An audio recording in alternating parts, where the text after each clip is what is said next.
introduce yourself. My name is Rebecca Criscuolo. Do you have everything you need? Yes. Whenever you're ready. Good evening, everyone. My name is Rebecca Criscuolo, and tonight I will be speaking to you about why the national drinking age should remain 21, and it is not just because the government says so.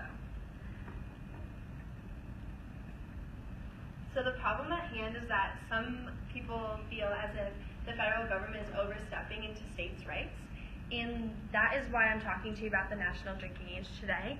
Because of the 10th Amendment in the United States Constitution, it is said that there are limitations to the federal government and to state governments, and how that they should not be totally intertwined or totally infringe upon each other. And the national drinking age is an example of this. The federal government found a way to go around states' rights and incentivize or disincentivize them to follow what they would like the federal government to do. So the federal government does this about the national drinking age because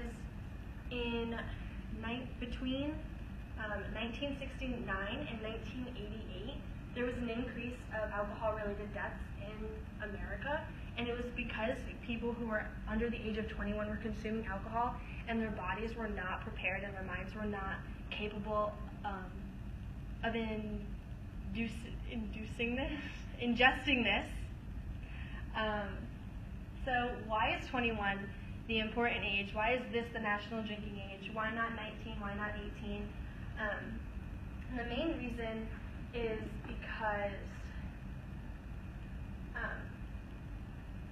anyone younger than 21 does not have the ability to consume alcohol and prepare its effects in a mature and responsible way. Also, the main argument people bring up is, okay, but an 18-year-old can get drafted for war and serve in the army, why can't they consume an alcoholic beverage? And the main reason that 18 or 19-year-olds are drafted into the war then is because their bodies are highly trainable. They have the ability to adapt really quickly, other than somebody who is 25 or 26 and will have to take a lot longer time to adjust their bodies to the circumstances. Also, if you are 18 or 19 years old and you start consuming regularly, you're going to have a higher dependence on the substance, and this can create an effect for you later on in life. So why should you care about this? This isn't a problem that doesn't just affect 21-year-olds or anyone older. This affects you. If this becomes a state right and states lower their drinking age, you're going to have an increased number of alcohol-related deaths across this nation.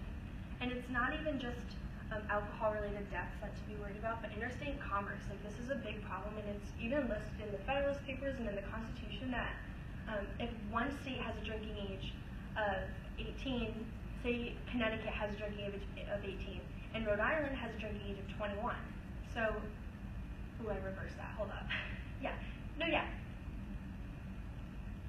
So then the people in Rhode Island who have to be 21 or older, those 18, 19-year-olds are just going to travel an hour or so to Connecticut and just drink in Connecticut, go on federal highways back to their state, and then the chances of them getting into an alcohol-related death is increased tremendously. Since the federal government pays for those federal highways and federal roads and all of that infrastructure, the federal government should have a say on who is on those roads, how they are on those roads, and if it is going to protect the life, liberty, and pursuit of happiness of every American. So the solution I have is to keep the drinking age at 21. And it is important to protect states' rights and to have an understanding of why those are important. But this is not just a state right. This is a federal issue. The United States of America has struggled with this issue since 1919 when Prohibition became part of the Constitution, and that was repealed in 33 because of the increase of deaths that were happening related to alcohol.